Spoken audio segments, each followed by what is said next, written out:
Hi, so welcome back to the beginning of the course.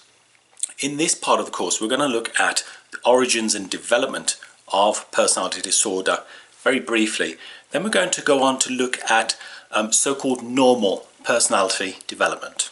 Okay, that development that takes place in all of us, hopefully, throughout our lives. Okay. In terms of the origins and development of personality disorder, very often it doesn't just suddenly manifest itself in adulthood, for example.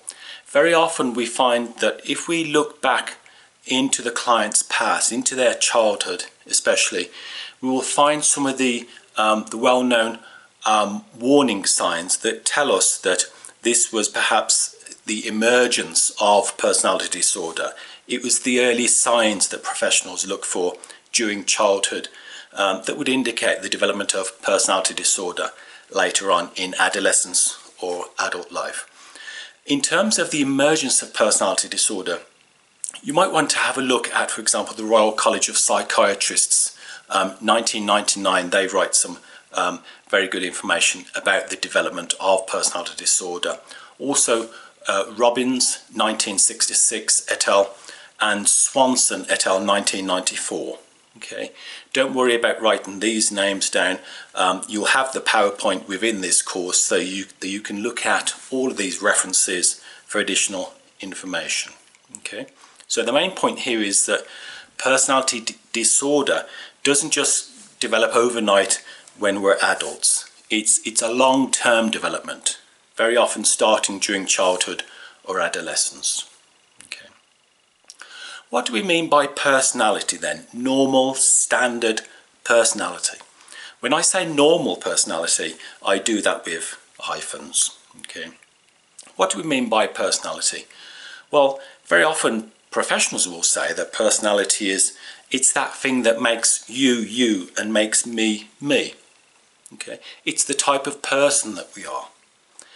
It develops over the long term.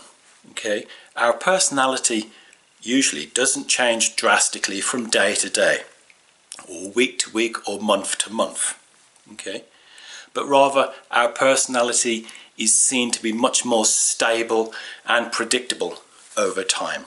Okay, it's worth noting that very often, depending on the circumstances that we're in, the environment that we're in, the people that are around us, our personality will change slightly. Okay.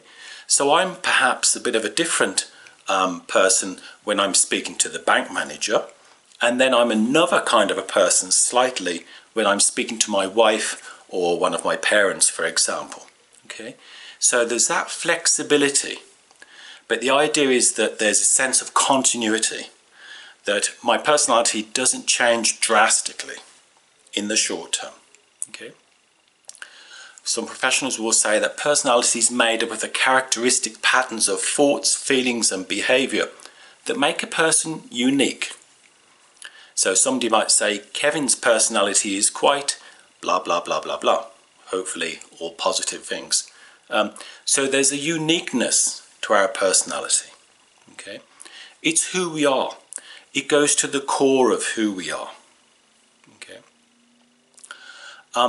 In terms of some of the theories of personality, they break down into two main types within psychological research. We have what we call the type theories, which are quite old theories of personality. They're the early perspectives of personality.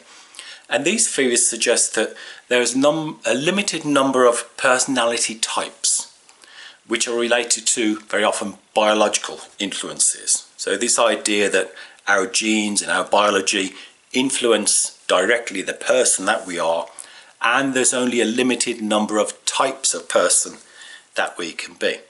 It's quite a dated set of theories, as you can perhaps appreciate. And then we have trait theories, spelled T-R-A-I-T, but pronounced trait theories, which view personality excuse me, as a result of a number of internal characteristics that are genetically based.